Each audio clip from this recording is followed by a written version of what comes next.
예, 오늘 여러분 아침에 교회로 나오시면서 여러분 뭐 필요한 거 많이 챙겨갖고 오셨죠? 네, 오늘은 간식은 안 가져왔는데요. 그래서 딴 때보다 가방이 많이 가벼우시죠? 근데 우리가 어딘가를 갈 때 꼭 챙기고 절대로 놓지 않고 나와야 될 물품들이 있죠. 네, 여러분 뭘 챙기세요? 네, 가장 중요하게 챙기는 거. 네. 아마 셀폰을 챙기셨을 거예요. 대부분 다. 그쵸? 그리고 운전하려면 신분증이 필요하니까 지갑도 챙기셨을 거예요. 근데 그것만으로는 여러분 여기 절대 올 수 없죠. 여러분이 이곳에 오기 위해서 반드시 챙겨야 되는 물품 중에 하나가 뭐냐면 열쇠이죠. 네, 차키. 네, 그거 없으면 절대로 움직일 수 없죠. 네, 지난주에도 어떤 분이 방에다가 사무실에서 방에 열쇠가 있었는데 문이 잠기는 바람에 굉장히 고생하셨거든요. 네, 그래서 한 몇 시간 동안 우리 담임 목사님 사무실에 못 들어가시고 계셨어요. 그래서 결국은 이제 그 사람이 와서 문을 열게 했었는데요. 여러분 그런 경험 있으시죠? 집 앞에 갔는데 키가 없었던 경험 있으셨어요? 없으셨나요? 저는 있었는데, 네, 이제는 그래서 집 앞에 여러 군데다가 몰래 키를 많이 놨어요. 곳곳에다. 근데 네, 우리가 정말 반드시 갖고 다녀야 될 것 중에 하나가 키인데요. 여러분, 천국도요. 천국에 들어가려면요, 키가 필요합니다. 천국에 그냥 들어갈 수 없어요. 천국 문이 항상 열려져 있지 않아요. 천국을 여는 열쇠, 뭘까요? 네, 천국을 여는 열쇠, 우리에게 이미 주셨거든요. 그 열쇠가 뭘까? 예, 뭐 마태복음에 나오는 여러 가지 개념이 있지만 성경 전체를 통해서 봤을 때 반드시 우리가 천국문에 들어가기 위해서 갖고 있어야 되는 열쇠가 있습니다. 여러분 열쇠를 가졌다고 해서 아무 열쇠나 다 문이 열리지 않죠. 반드시 딱 그 자물쇠에 맞는 열쇠가 있어야 열려요. 천국도요, 그거 천국문을 열는 열쇠, 딱 맞는 열쇠가 있는데요. 바로 예수님이시죠. 예수 그리스도이세요. 왜 예수님이 천국문을 여는 열쇠가 될까? 네, 성경 전체에서 계속 예수님에 대해서 강조하고 있죠.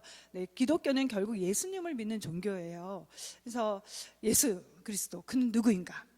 그는 하나님 앞에 갔을 때 우리로 하여금 하나님이 계신 그 보좌 앞으로 그 문을 열어주는 열쇠가 되신다. 또 하나님의 구원 역사의 모든 해답이 되시고 키가 되신다. 또 하나님의 역사를 이루어가는 데 있어서 키가 되신 분, 예수 그리스도라고 말해주고 있거든요. 그래서 예수님 없이는 절대로 천국의 문은 열리지 않습니다. 또 성경도 마찬가지예요. 성경 잘 이해가 되세요? 안 되세요? 성경이 왜 이해가 되지 않을까? 성경의 키가 되신 예수님을 놓치기 때문이에요. 예수님을 붙잡을 때 구약의 많은 사건들이 이해가 되기 시작하고 구약의 많은 일들을 해석할 수 있는 키를 얻게 되거든요. 그래서 예수 그리스도에 대해서 우리가 오늘 같이 살펴보려고 하는데요. 네, 오늘은요 계시록 중에서 가장 중심이 되는 부분이에요. 계시록에서 본론이 시작되기도 하는 부분이기도 하지만요, 그 본론에서도 모든 환상을 여는 가장 핵심 부분, 중심적인 부분이 바로 오늘 말씀이에요. 그래서 여러분 11월 큐티책 어제 밤에 부랴부랴 막 다들 올리셨는데 가져오셨나요? 조금 미안했어요. 제가 본문을 오늘 12월 걸로 하면 굳이 책을 두 권을 안 갖고 와도 되는데, 그래도 가장 중요한 환상이기 때문에 오늘 같이 살펴보려고 합니다. 요한이 반모섬에 유배돼서 첫 번째 환상을 봤죠. 예수님이 유배돼 있는 그런 요한을 찾아오셔서 이제 그 다시 오실 예수님의 모습을 보여주면서 7교회, 이 땅의 모든 교회들에게 주는 메시지를 듣게 돼요. 그리고 바로 오늘 두 번째 환상하고 연결되는데요. 네, 이 두 번째 환상의 시작은요, 사실은 4장부터 돼요. 4장하고 5장이 연결되어 있는데요. 다 읽을 수가 없고, 그래서 오늘 5장 부분을 했는데요. 4장을 모르면 5장을 이해할 수가 없어요. 그래서 우리가 4장을 다루면서 5장을 같이 살펴보겠습니다. 4장 1절 말씀입니다. 같이 읽겠습니다. 2일 후에 내가 보니 하늘에 열린 문이 있는데 내가 들은 바 처음에 내게 말하던 나팔 소리 같은 그 음성이 이르되 이리로 올라오라. 이후에 마땅히 일어날 일들을 내가 내게 보이리라 하시더라. 네, 요한은 다시 환상을 보는데 하늘에 문을 보게 됩니다. 그 문이 열려 있어요. 그러면서 소리를 듣게 돼요. 이리로 올라오라. 그러면서 요한은 성령에 이끌려서 하늘의 그 환상을 보고 그곳에 참여하게 됩니다. 2절 3절 말씀 같이 읽겠습니다. 내가 곧 성령에 감동되었더니 보라 하늘에 보좌를 베풀었고 그 보좌 위에 앉으신 이가 있는데 앉으신 이의 모양이 벽옥과 홍보석 같고 또 무지개가 있어 보좌에 둘렸는데 그 모양이 녹보석 같더라. 네, 요한이 하늘에서 첫 번째로 보게 된 건 보좌였어요. 보좌. 뭐가 보좌일까요?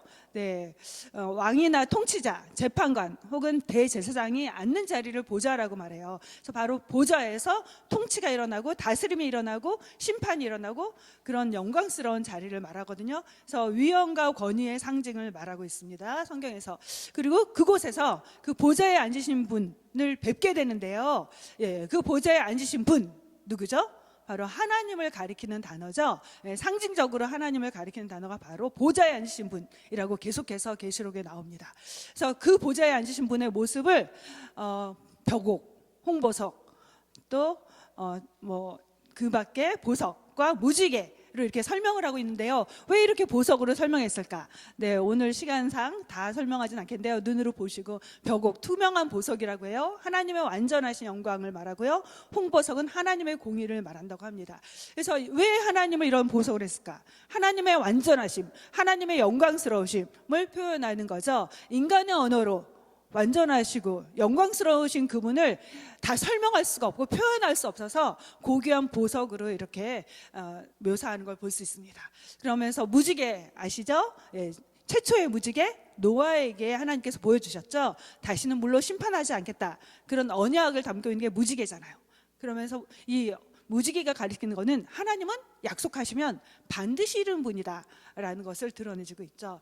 예, 그러면서 이 보좌 는요, 바로 이 세상에서 보좌는 통치자를 의미해요. 그 이 세상을 다스리는 통치가 보좌에서 나온다고 생각했어요. 로마 황제가 앉아있는 그 보좌에서 이 세상이 다스림을 받고 지배받는다고 생각했죠. 그런데 요한은 이 환상을 통해서 말해주는 거예요. 이 세상을 다스리시는 분은 하나님이야. 로마의 황제가 아니야. 로마의 황제는 지금 엄청난 파워를 가지고 이 땅을 지배하는 것 같지만 그의 통치는 영원하지 않아. 하나님의 통치만이 영원해. 영원토록 영원 무궁히 다스리시는 분은 하나님이야 라는 것을 보여주는 상징적인 언어죠. 그러면서 이제 종말에 일어나는 이후에 지금 여러분 재앙을 보고 있죠. 예, 계시록 우리를 두렵게 하는 것들 재앙이죠. 예, 피가 바다가 피가 되고 호수가 피가 되고 많은 생물이 죽게 되는 그런 심판이 일어나는데요. 그 심판을 계시록에서는 세 단계로 보여주고 있죠. 일곱 인을 통해서 인이 떼질 때마다 심판이 일어나고요. 또 나팔 이 불려질 때 계속해서 심판이 점점 더 강하게 일어나고요. 그 다음에 대접이 쏟아부어지면서 이 지구상의 우주적인 그런 심판이 일어나는 걸 보게 되는데요. 그러면서 말하는 거예요. 이 땅에 일어나는 재난도, 재앙도, 심판도 모두 다 하나님의 통치하에서 일어나는 거야. 하나님의 손에서 일어나는 거야. 그거를 보여주고 있죠. 진정한 통치자는 이 땅의 왕이 아니라 하나님이시다라는 것을 보좌를 통해 보여주죠. 그러면서 그 다음에 나오는 건요, 보좌 앞에 여러 모습들, 광경들을 보여주는데요. 네, 4절 말씀입니다. 같이 읽겠습니다. 또 보좌에 둘려 24 보좌들이 있고 그 보좌들 위에 24 장로들이 흰 옷을 입고 머리에 금관을 쓰고 앉았더라. 예, 보좌, 하나님의 보좌를 중심으로 둘러선 24개의 보좌가 있는 것을 보게 되죠. 그리고 그 위에 24 장로들이 앉아 있는 것을 보게 돼요. 예, 그러면 이 24 장로들 머리에 왕관을 쓰고 이렇게 앉아 있는 24 장로들은 뭘까? 예, 이런 부분들이 참 어렵거든요. 그래서 이런 큰 그림만 보면 되는데요. 24 장로는요, 구약의 야곱의 12아들을 통해서 12지파가 이루어지죠. 그래서 12아들, 족장들 12명을 말하고요. 구약을 대표하는 사람들이죠. 또 12사람들은 바로 신약의 12사도를 말해요. 그래서 이 24 장로는 신약과 구약의 대표적인 성도들을 말하는 거. 그래서 교회와 성도를 대표하는 존재라고 보시면 됩니다. 그래서 이들이 흰 옷을 입고 머리에 금관을 쓰고 있는데요. 흰 옷은 예수 그리스도로 말미암아 얻게 된 의를 말해주고요. 그 다음에 그 머리에 쓴 금관은 하나님이 베풀어 주신 영광과 명예와 권위를 상징한다고 볼 수 있어요. 그래서 성도들은 결국에는 그리스도와 함께 영광스러운 자리에 알게 될 거다. 그리스도가 그 영광을 우리에게 부여해 주실 거고 그것을 우리가 누리게 될 거다라는 것을 보여주죠. 그러면서 계속해서 그 하늘 보좌에서 또 다른 모습을 보게 되는데요. 5절 말씀입니다. 보좌로부터 번개와 음성과 우레소리가 나고 보좌 앞에 켠 7 등불이 있으니 이는 하나님의 7 영이라. 네, 뭐가 이렇게 자꾸 많이 나오고 뭐가 뭔지 모르겠는데 그렇죠. 약간은 정리를 하시라고 오늘 이 부분을 굳이 하는 건데요. 네, 보좌 앞에 7 등불이 있는데요. 이 7 등불, 네, 활활 타오르고 있는 이 등불은 뭐냐면 7 영이다라고 말하고 있죠. 7 영은요, 예, 구약을 배경으로 한 거예요. 결국 성령님을 말해주는 거거든요. 하나님의 백성의 마음들을 조명하시고 밝히 이렇게 비춰주시는 성령님을 암시해주는 그런 단어입니다. 그 다음에 또 보게 되는 게 6절, 8절에 나오게 되는데요. 같이 읽겠습니다. 보좌 앞에 수정과 같은 유리바다가 있고 보좌 가운데와 보좌 주위에 네 생물이 있는데 앞뒤에 눈들이 가득하더라.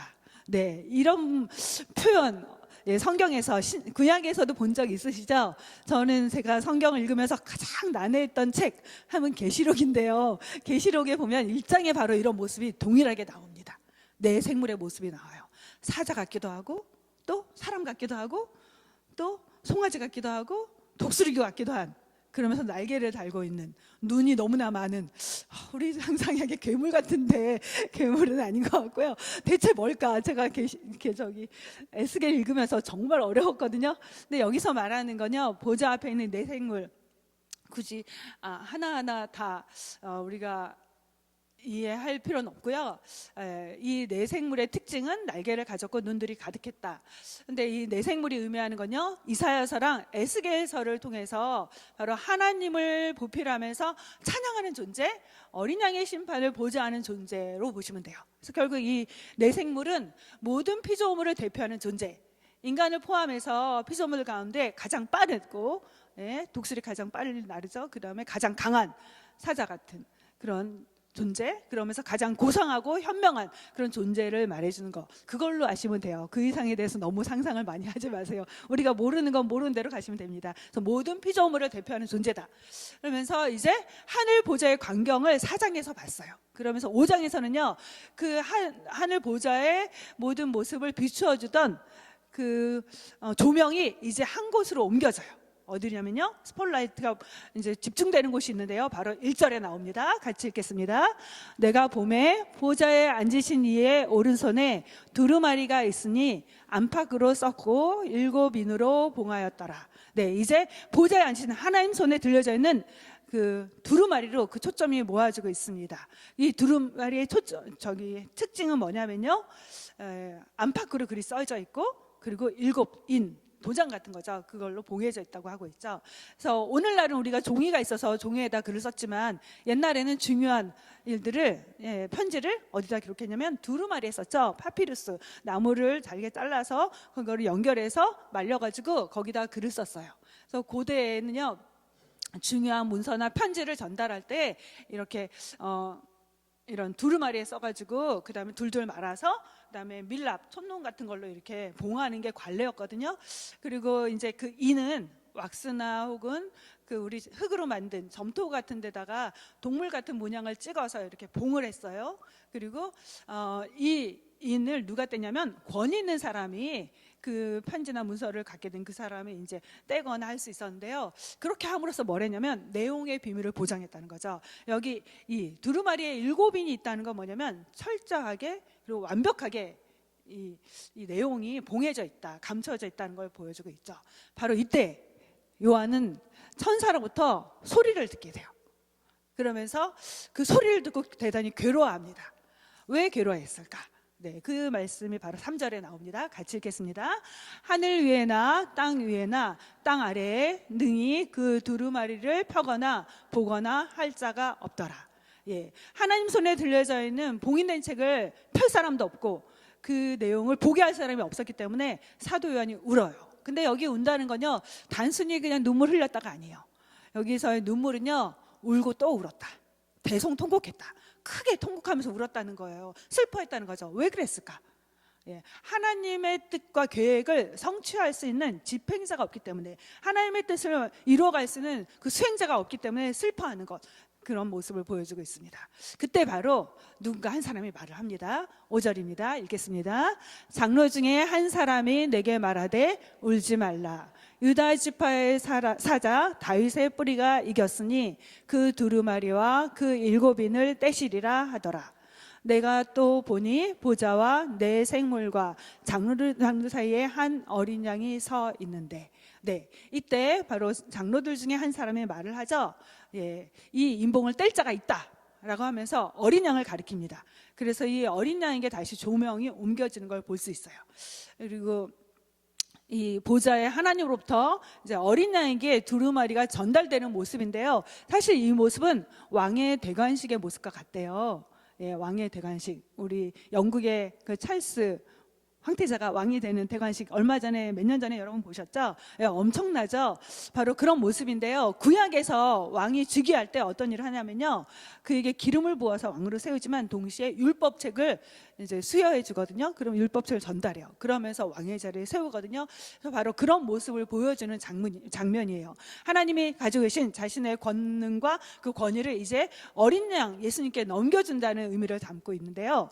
예, 보통 이제 이 그림에 보시면 알지만 로마의 그 황제의 조각상에 보면요, 황제들 손에 두루마리가 있다고 해요.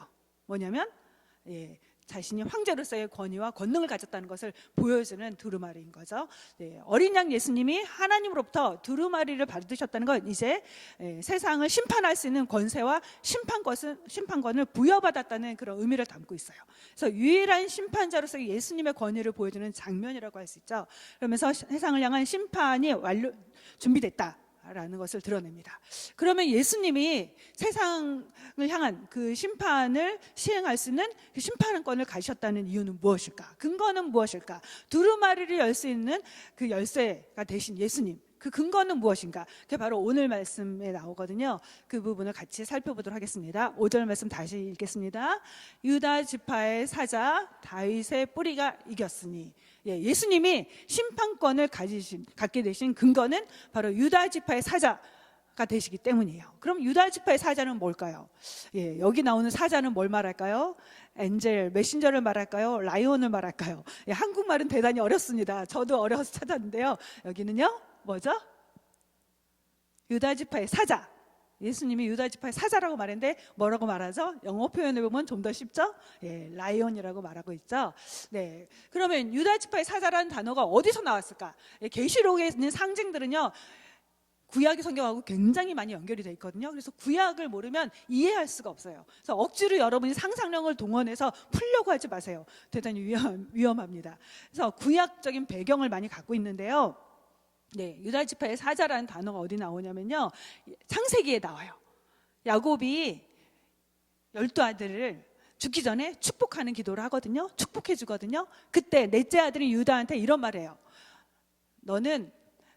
유다는 그 사자 새끼와 같다. 암사자와 같고 수사자와 같다. 이런 표현을 쓰거든요. 여기서 나온 거예요.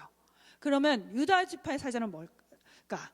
유다 지파에서 사자, 왕이 나올 거다. 유다 지파는 왕이 나오는 지파가 될 거야 라는 것을 말하는 거죠. 그래서 예수님께서 유다 지파의 혈통에서 탄생하시죠. 그래서 이 땅에 진정한 왕이 되세요. 바로 예수 그리스도를 말하는 거고요. 유다 지파의 그 혈통을 따라 오게 되는 메시아, 그래서 예수님의 인성을 가르쳐주는 표현입니다. 그러면서 두 번째 나오는 표현은요, 다윗의 뿌리라는 말을 쓰고 있죠. 이 다윗의 뿌리라는 건요, 이사야서에 나오는 말인데요, 예수님 하면 보통 다윗의 자손, 후손으로 이야기하지만 사실은 다윗이 있기 전부터 존재하신 분, 다윗의 뿌리가 되신 분, 다윗이 존재하기 전에부터 존재하셨던 그분, 바로 예수님의 신적인 속성을 드러내는 표현이라고 볼 수 있어요. 그래서 예수님은 완전하신 하나님이면서 동시에 완전한 사람이 되셨고, 하나님과 사람 사이의 매개자, 중개자가 될 수 있다라는 것을 담고 있죠. 그러면서 예수님이 그 심판권을 가지신 이유로 세 번째 나오는 게 뭐냐면요, 예수님은 승리자다라고 말하고 있어요.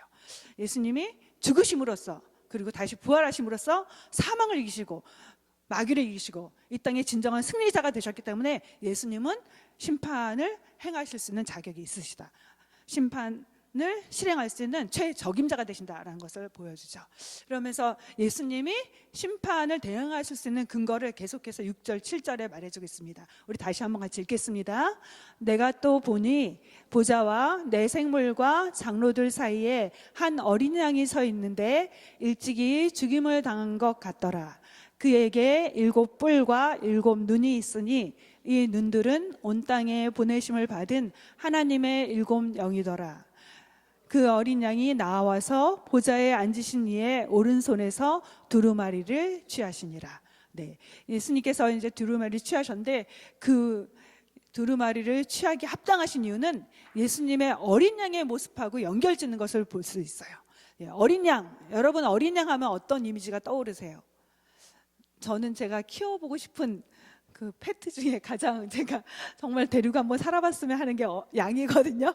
대체 성경에서 양을 말하면 뭘 말하는 걸까? 우리가 생각하면 하얘니까 순백의 순결함 상징하는 것 같은데, 그리고 때때로 양은 참 순하다 이런 말을 하잖아요. 그런데 진짜 양을 키워보신 분이 얘기하시죠. 양은 정말 고집불통이라고, 말 진짜 안 듣는다고, 미련하면서 말도 안 듣는 그런 양을 얘기하시는데, 성경에서 이 본문에서 말하는 양의 이미지는 뭘까요? 네, 이 본문에서는요 3가지로 묘사하는데요. 첫 번째, 일찍 죽임을 당한 흔적을 지니신 양으로 말하고 있죠. 그래서 어린 양 하면요, 양들은요 보통 구약에서 보면은 하나님께 제사 드릴 때 쓰였던 대표적인 짐승이 바로 양이었죠.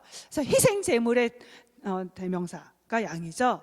그래서 계시록에서 어린 양이라는 표현, 예수님을 가르치는 언어이면서 예수님에 대한 별명인데요. 신약에서 바로 그 예수님에 대해서 한마디로 말했죠. 세례 요한이 세상 죄를 지고 가는 하나님의 양이다, 하나님의 어린 양이다. 인류의 죄를 대속하기 위해서, 인류의 죄값을 대신 치르기 위해서, 하나님의 구속 계획을 이루기 위해서 희생 제물이 되셔서 죽으신 예수님. 그래서 이 어린 양이라는 표현은요 대속 제물, 구속주로서의 의미를 갖고 있는데요. 예수님은 대가를 지불하고 자기 생명을 내어주면서 죽음을 겪으면서 인류의 죄를 해결해 주실 분, 구속자라는 그런 의미를 말해주고 있습니다. 그래서 예수님이 죽음으로써 구속을 완수하셨기 때문에 예수님은 심판을 이루시기에도 합당한 분이다, 심판을 완전하게 이룰 수 있는 분이다 라고 말해주고 있습니다. 이 계시록에서 어린 양이라는 단어가 29번 나와요. 계시록이 몇 장으로 되어 있죠? 네, 찾아보세요. 거의 매장에 나오고요, 그 이상 나온다는 거죠. 계시록의 주인공은 어린 양인 거죠. 계시록의 중심 주제는 바로 어린 양인데, 이 어린 양은 세상의 죄값을 치러주신, 죄로 인해서 반드시 죽어야 돼 그 인류를 위한 피 흘리신, 죽임을 당한 흔적을 가지신, 희생하신 그리스도를 강조하고 있는 개념이죠. 동시에 심판권을 가지신 예수님은요 7뿔을 가진 어린 양으로 묘사되는 걸 볼 수 있어요. 뿔이란 뭘까요? 뿔이란 성경에서 힘과 능력을 상징하는 단어예요. 그리고 7은요 7, 계시록에는 상징적인 숫자가 있죠. 숫자가 갖고 있는 의미가 있어요. 완전 수잖아요. 그래서 어린 양의 7뿔은 완전한 능력을 갖고 계시다는 거죠. 특히 뿔은 뭐 하죠? 뭐에 사용하죠? 짐승들이 싸울 때 사용하잖아요. 공격할 때 사용하는 거죠. 그래서 그리스도께서 장차 재림하셔서 다시 오셔서 완전한 능력과 권세로 사단과 마귀의 세력을 멸하시고, 그리고 하나님의 백성을 구원하실 거다라는 이미지를 담고 있는 거죠. 그리고 어린 양을 표현하는 마지막 표현은요 7눈을 가지신 어린 양이라고 나오는데요, 여기서 눈 7개, 우리 상상하면 눈이 온몸에 달려있는 거 너무 무섭죠? 눈이란 단어는요 원래 관찰하다는 단어에서 유래한 거예요. 그래서 관찰한 눈, 통찰력, 지혜를 말하는 건데요. 이 눈에 대해서 6절에서 더 자세히 설명하는데요. 읽어볼까요? 네, 이 눈들, 같이 읽죠?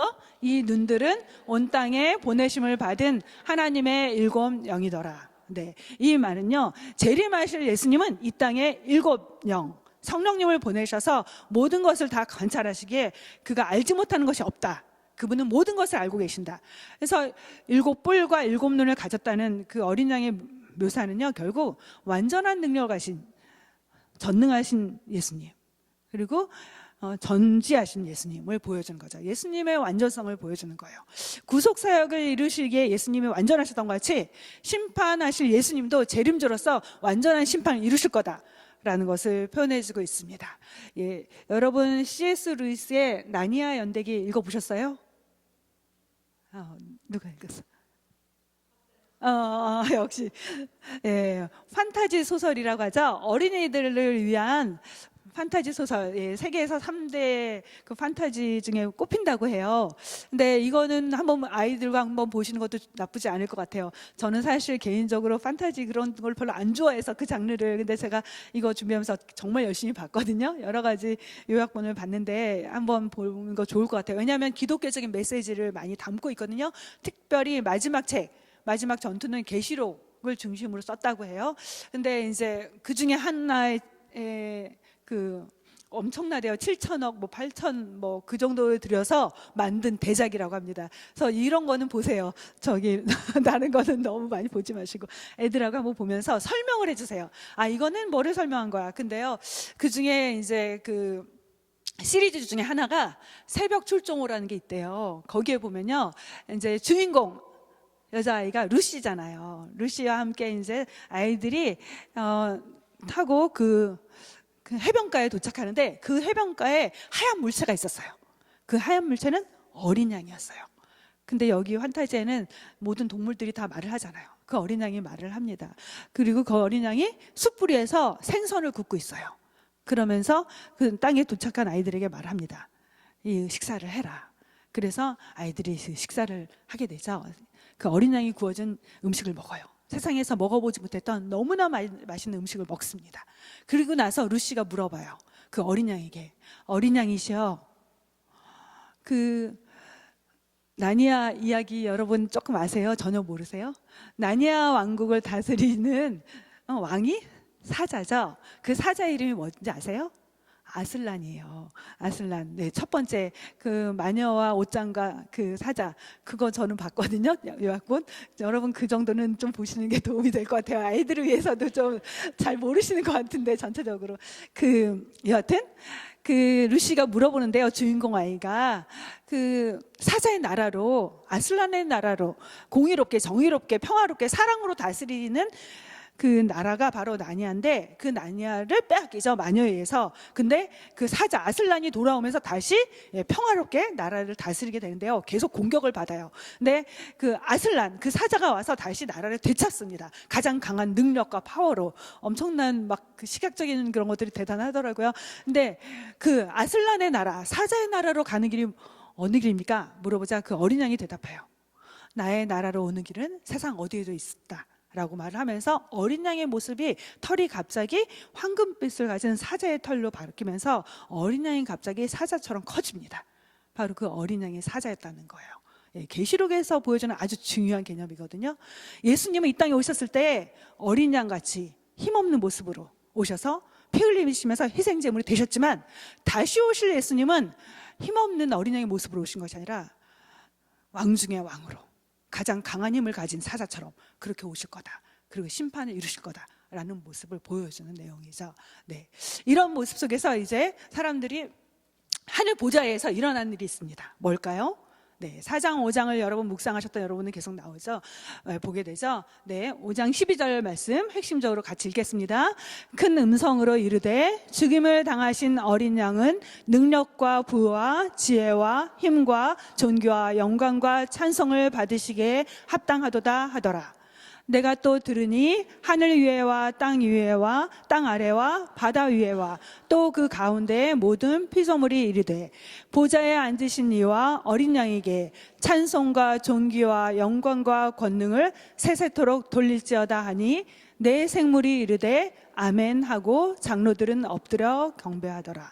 장로들과 모든 생물들과 심지어 천사들까지 모두가 하나가 돼서 하나님을 예배하고 찬양하고 있는 모습을 볼 수 있죠. 네, 4장에 나오는 노래는요, 창조의 노래라고 한다면, 하나님이 창조하셨다. 그래서 창조의 노래라고 한다면요, 이제 5장에서는요 구원의 노래, 구속의 노래를 불러요. 그리고 그 찬양이 점점 많은 그 대상으로 확장되고 있는 것을 볼 수 있습니다.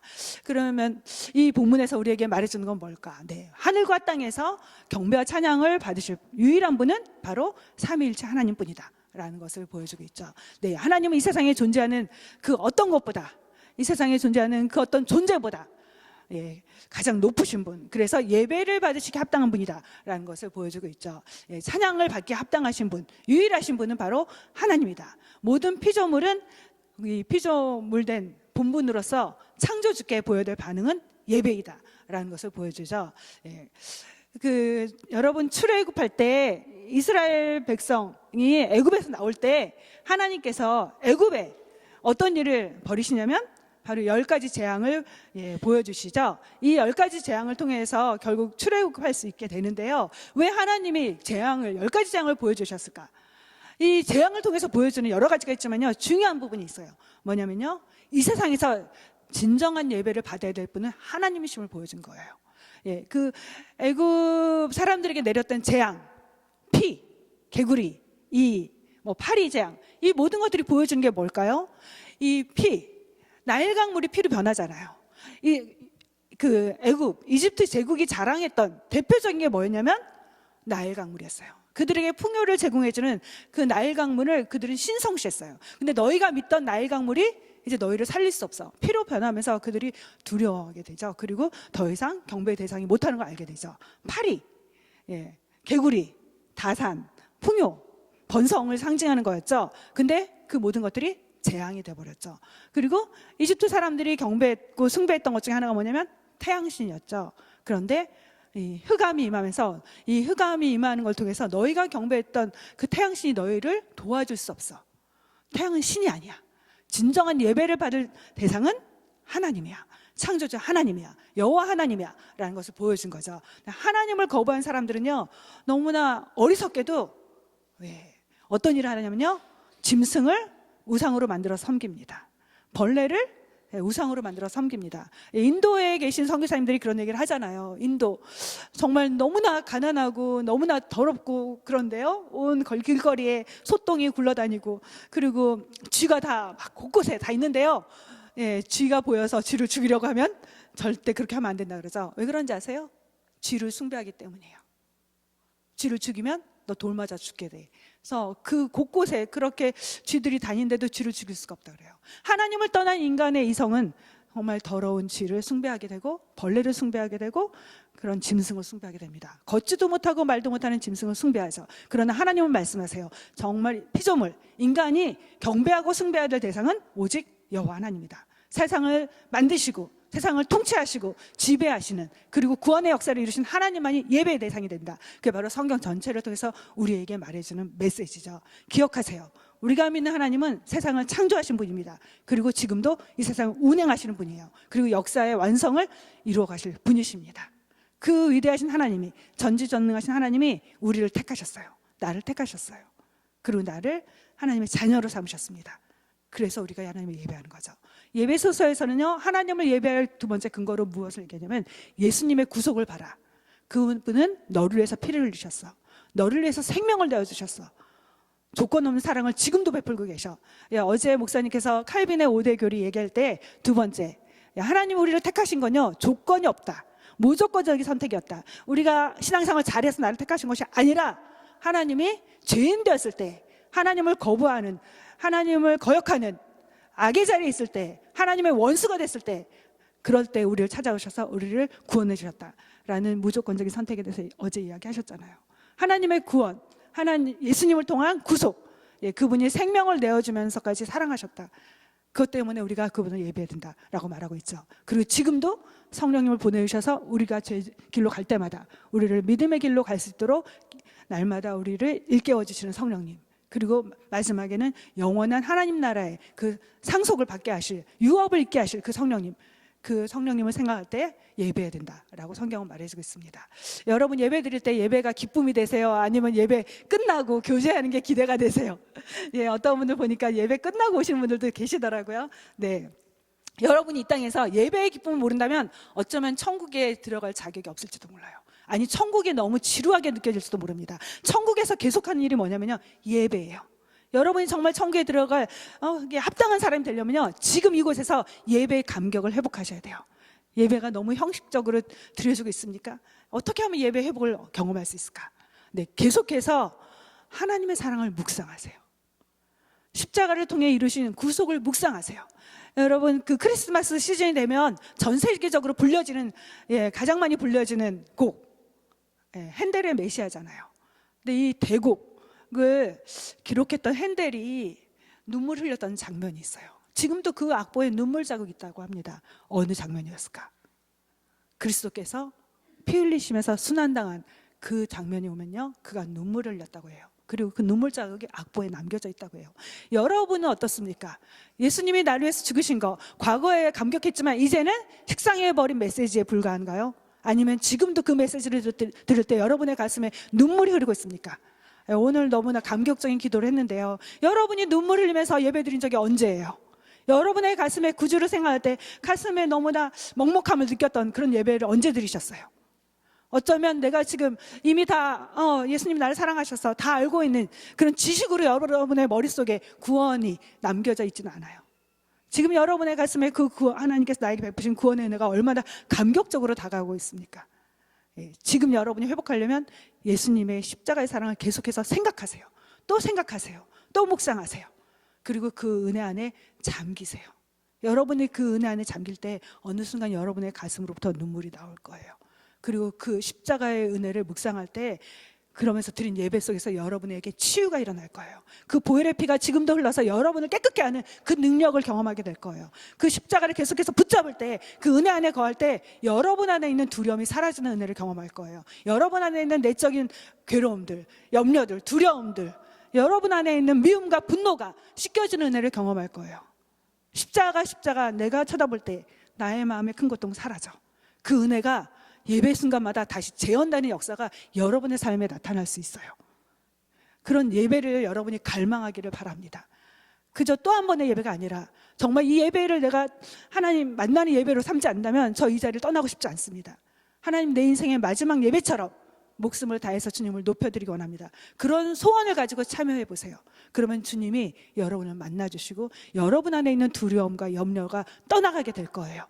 여러분 안에 있는 죄의 묶임이 풀어지는 역사가 나타날 거예요. 사도 바울이 그런 예배를 드렸거든요. 감옥에서 예배를 드렸지만, 매를 맞고 고통 속에 예배 드렸지만, 예배 드리자 어떤 일이 일어났죠? 모든 사도 바울을 묶고 있던 감옥에서 그 쇠고랑들이 풀어지는 역사가 나타났어요. 감옥문이 열리는 역사가 나타났습니다. 하나님이 기뻐하시는 예배를 드리면요, 우리 안에 있는 묶임이 풀어지는 역사가 나타나요. 죄로 인한 모든 고통이 씻어지는 그런 은혜가 나타납니다. 내 안에 있던 그 미움들, 분노들이 해결되는 역사를 경험하게 돼요. 여러분이 정말 하나님 기뻐하시는 예배 드리면요, 예배 성공하면 여러분의 삶이 변하게 돼요. 예배에 실패했기 때문에 삶이 실패하는 거거든요. 가인이 그랬거든요. 가인이 하나님을 바로 예배하지 못하자 어떻게 되죠? 그 이후에 동생을 죽입니다. 예배에 실패하면요, 우리 삶은요 실패할 수밖에 없어요. 또 한 번의 예배가 아니라 하나님, 정말 오늘 드린 예배를 통해서 하나님 만나게 해주십시오. 내 안에 있는 모든 어둠이 떠나가는 예배가 되게 해주십시오. 주님의 사랑이 회복되는 예배가 되게 해주십시오. 주님을 만나기 원합니다. 그런 여러분이 갈망 가지고 예배할 때 하나님이 그 시간 여러분을 만나주실 거예요. 저는 이 예배 드리면서 너무나 많은 분을 봤어요. 똑같이 예배 드리지만 어떤 분에게 성령님이 임하셔서 그 안에 눈물이 다시금 솟아나는 감격적인 예배 드리는 걸 보거든요. 하나님은 지금도 일하고 계세요. 하나님이 준비하신 자리예요. 하나님이 만나려고 예비하신 자리예요. 여러분이 찾으시면 돼요. 여러분이 마음을 열고 그리스도의 보혈을 의지한다면 그 보혈이 여러분을 치유하고 회복하고 새롭게 하시는 그런 역사를 경험하게 될 겁니다. 여러분은 누구를 예배하고 있습니까? 나의 예배 대상은 누구인가?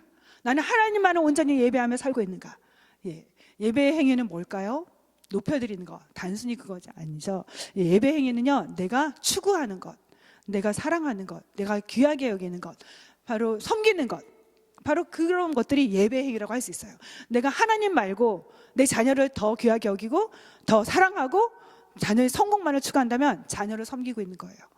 이 땅에서 편안한 삶만을, 행복만을 추구한다면 행복을 예배하는 삶을 살고 있는 겁니다. 예배 자리에 있다고 해서 정말 내 마음이 하나님 향하지 않다면, 하나님 향한 온전한 사랑이 함께 가지 않다면 그건 형식적인 예배일 뿐이죠.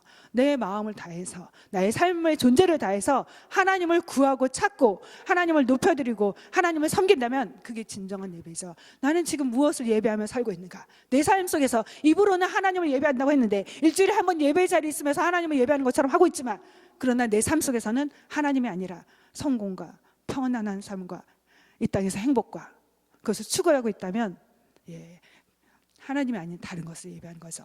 우리의 예배 대상 하나님 외에 다른 것을 두지 않기로 결단하는 이 시간이 되길 원합니다. 하나님 외에 그 어떤 것도 예배하지 않겠습니다. 내 마음을 차지하려고 하는 그런 모든 것을 끊어내겠습니다. 그걸 싸우면서 예배를 회복하는 여러분이 되시길 바랍니다. 네. 그 다음 나오는 내용은요, 아주 중요한 부분인데요. 계시록 전체를 연결하고 있어요. 바로 8절 말씀인데요. 읽고 간단하게 끝낼게요. 같이 읽겠습니다. 그 두루마리를 취하심에 내 생물과 24 장로들이 그 어린 양 앞에 엎드려 각각 검은 고와 향이 가득한 금 대접을 가졌으니 이 향은 성도들의 기도들이라. 네, 그 하늘 보좌에서 두 가지가 일어나는데요. 예배와 경배와 찬양이 일어나고 또 하나는 향이 하나님 앞에 이제 올려지고 있는 걸 볼 수 있어요. 이 대접에 담긴 향은 기도다라고 말하고 있죠. 기억하세요. 이 땅에서 우리가 드리는 기도 절대로 헛되지 않습니다. 절대로 사라지지 않습니다. 하나님 보좌에 다 올려지고 있어요. 우리가 이 땅에서 해야 될 일, 그래서 기도에 힘써야 되는 거죠.